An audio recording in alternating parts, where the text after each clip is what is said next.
have looked at my husband before and said, oh, I'm going to work with Martha Stewart today. And he's like, cool. Ooh, I get to meet Mark Cuban today. That's cool.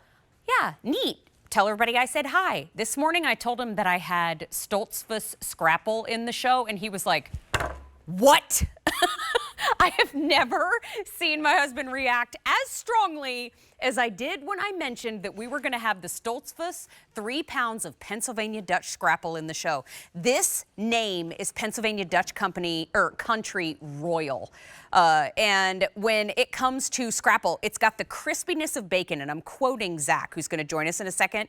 It's got the crispiness of bacon, but the meatiness of sausage. It's not greasy. It's a quick pan cook, and theirs is very special because it's gluten-free. There's no MSG.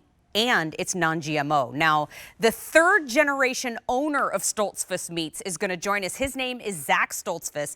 Grew up in the meat industry since age 8 and family owned and operated company since 1954. Zach, I have to tell you, welcome to In the Kitchen with Mary. My husband is from this area and he about flipped his lid when he heard you were in the show. It's nice to see you.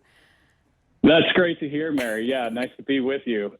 When I saw that you were going to be in the show, I was like, oh my gosh, it's going to be like having a neighbor because we live near there ourselves. So please, can you share with everybody why this is such a treat and what is Scrapple for anybody who's never heard of it before? Yeah, absolutely. So Scrapple, as you were saying, it's a Pennsylvania Dutch delicacy. It's most often eaten as a breakfast food, but really can be enjoyed any time of the day. You can have it for lunch, you can a sandwich, you can have it for dinner on a pizza.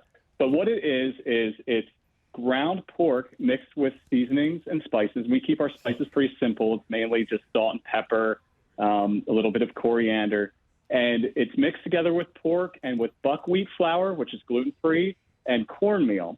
And then what you do is you slice it down into slices about 1/4 inch thick, 3/8 of an inch thick, and you can fry it in a pan. You can bake it in the oven, and that gives it its exterior a nice crisp finish, while the interior has that more meaty texture. I've actually made some up right here in this air fryer. That's how I prefer to do it because it's just a quick, simple, easy way to cook the Scrapple. I put it in here at 375 for 10 minutes, and it turned out excellent.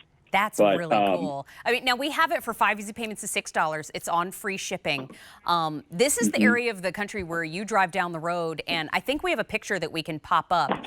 If you've never been to Pennsylvania Dutch Country, we still have horse and buggies on the road. I mean, it looks like you've traveled a little bit back in time. And when it comes to Scrapple, this is still the recipe that the name Stoltzfus was famous for, right, Zach? Oh, yeah. This is the same recipe that my grandfather created. Oh. And, I have fond memories as a kid eating this Scrapple. I still eat it all the time, probably a few times a week. Yeah. And, it's high in iron, it's high in potassium. I always feel really good and ready to start my day after I've had some Scrapple. I love it. And our brand, we really pride ourselves on our quality ingredients, superior taste. So it's a big part of our family legacy and Pennsylvania Dutch cooking. It's something that's spreading. I've seen Scrapple for sale at restaurants, at cafes in Charleston, South Carolina. I've seen it in New York City. So more people are starting to learn about this unique breakfast meat that, as you say, combines the crispiness of bacon with the meatiness of sausage. Yeah. And so it's starting to pop up on menus, different places. I've seen it. So I've seen it. Wait, let me start back a bit. So it shows up in one 3-pound piece, or how does it arrive? Yes. Okay. Yeah, so you get 3 1-pound blocks of Scrapple, and once you receive this, you can toss it in your freezer. It'll hold up great in the freezer. You can put it in your fridge, and then you just slice it down. Some people, like to slice it down so they get that nice big piece. I just usually kind of slice it from the side.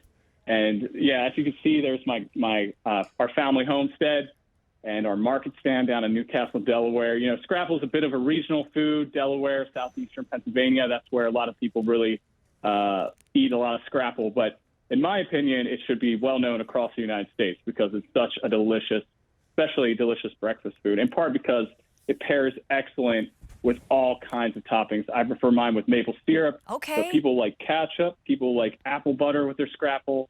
People like mustard. People like Oh, my even husband salsa. my husband is camp mustard all the way.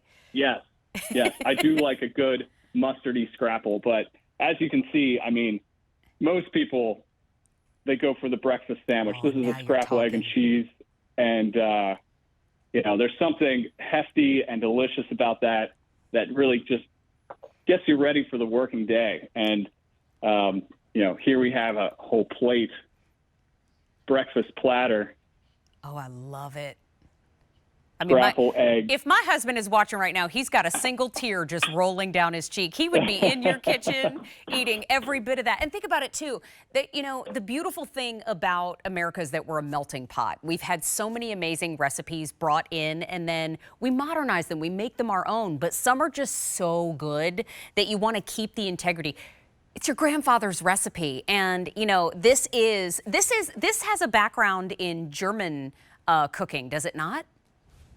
Yeah, we can trace a lot of our family recipes back to Germany. Pennsylvania Dutch food's kind of like Cajun food. It is a uniquely American form of cuisine that can trace its lineage back to the old country. And so it's really, I mean, I don't know if I can show you here get a little bit close to the camera, but you can see the texture is that of like a crispy loaf, and then you break it open, and inside you've got that delicious, meaty texture. That's awesome. That's awesome. I tell you what, again, that was a great shot of what it's going to look like after it's all cooked up, but you're not going to have many leftovers because whatever you cook up is going to get gobbled down because it's just so good. It's not greasy. It's got such a great crisp to it when you crisp it on the outside. And I got to tell you that when I heard you say the crispiness of bacon but the meatiness of sausage, I was like, that is the most perfect scrapple description I've ever heard. Quick question for you, Zach, before we wrap up. What's the freezer life? Should we store it in the freezer if we want to enjoy it over a few months? It'll hold up great in the freezer for 6 months. And after 6 months, I would try to pull it out, thaw it, and cook it up. But yeah, it holds up great in the freezer. This will arrive to you fresh, and you can freeze it, or you can just store it in your fridge. It's vac sealed, so it'll hold up. Zach, we're wrapping up for now, but I got to tell you, you did a great job, my friend. Skype is not easy, and so thank you for joining us and In the Kitchen with Mary. 300 already gone, so we're very busy on our phones. Thank you. Awesome. And you know what? We'll probably be driving by your house very soon. Hey, come by and visit us anytime. Oh, that's nice. Take care. We'll see you again very soon. M95909. It's the Stoltzfus 3 pounds of Pennsylvania Dutch Scrapple.